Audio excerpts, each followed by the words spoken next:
ಇನ್ನು ಬೆಂಗಳೂರಿನಲ್ಲಿ ಮನೆಯ ಕಾಂಪೌಂಡ್ ಒಳಗೆ ನಿಲ್ಲಿಸಿದಂತಹ ಬೈಕ್ ಅನ್ನು ಎಗರಿಸಿ ಕಳ್ಳ ಎಸ್ಕೇಪ್ ಆಗಿರುವಂತಹ ದೃಶ್ಯ ಸಿಸಿ ಕ್ಯಾಮೆರಾದಲ್ಲಿ ಸೆರೆಯಾಗಿದೆ.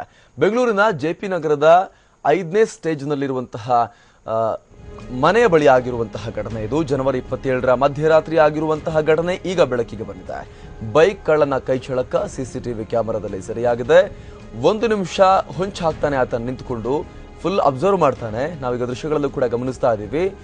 ಸುದೀರ್ಘವಾಗಿ ಅವಲೋಕನ ಮಾಡಿದ ಬಳಿಕ KA28L4509 ಸಂಖ್ಯೆಯ RX ಬೈಕ್ ಅನ್ನು ಅಲ್ಲಿಂದ ಎಗರಿಸಿಕೊಂಡು ಹೋಗ್ತಾನೆ. ಜೆಪಿ ನಗರ ಪೊಲೀಸ್ ಸ್ಟೇಷನ್ಗೆ ಬೈಕ್ ಮಾಲೀಕ ಈ ಕಳ್ಳತನಕ್ಕೆ ಸಂಬಂಧಪಟ್ಟಂತೆ ದೂರನ್ನ ಕೊಟ್ಟಿದ್ದಾರೆ. ಬೈಕ್ ಮಾಲೀಕ ನಪಾನಂದ ಮನು ಚಂಗಪ್ಪ ದೂರನ್ನ ಕೊಟ್ಟಿರುವಂತದ್ದು. ಈವರೆಗೂ ಪೊಲೀಸರಿಗೆ ಬೈಕ್ ಕಳ್ಳನ ಬಗ್ಗೆ ಯಾವುದೇ ರೀತಿಯ ಸುಳಿವು ಲಭ್ಯವಾಗಿಲ್ಲ. ಬೈಕ್ ಕಳ್ಳನಿಗಾಗಿ ಈಗ ಶೋಧ ಮುಂದುವರೆದಿದೆ. ನಾವು ದೃಶ್ಯಗಳನ್ನು ಕೂಡ ಗಮನಿಸ್ತಾ ಇದ್ದೀವಿ. ಯಾವ ರೀತಿಯಾಗಿ ಕಳ್ಳ ಸಲೀಸಾಗಿ ಕಾಂಪೌಂಡ್ ಒಳಗೆ ಬಂದು ಅತ್ತ ಇತ್ತ ನೋಡಿ ಯಾರಾದರೂ ಇದ್ದಾರಾ ಅಂತ ಗಮನಿಸಿ, ಇಷ್ಟೊಂದು ಬೈಕ್ ಇದೆ, ಯಾವ ಬೈಕ್ನ ಕದೀಲಿ ಅಂತೆಲ್ಲ ಅವಲೋಕನ ಮಾಡಿ ಕ್ಯಾಲ್ಕುಲೇಷನ್ ಮಾಡಿ ಬಳಿಕ ಆತ ಅಲ್ಲಿದ್ದಂತಹ ಆಕ್ಟಿವಾವನ್ನ ಬದಿಗೆ ಸರಿಸಿ ಅಲ್ಲಿದ್ದಂತಹ RX ಬೈಕ್ ಅನ್ನ ಎತ್ಕೊಂಡು ಅಲ್ಲಿಂದ ಎಸ್ಕೇಪ್ ಆಗಿದ್ದಾನೆ.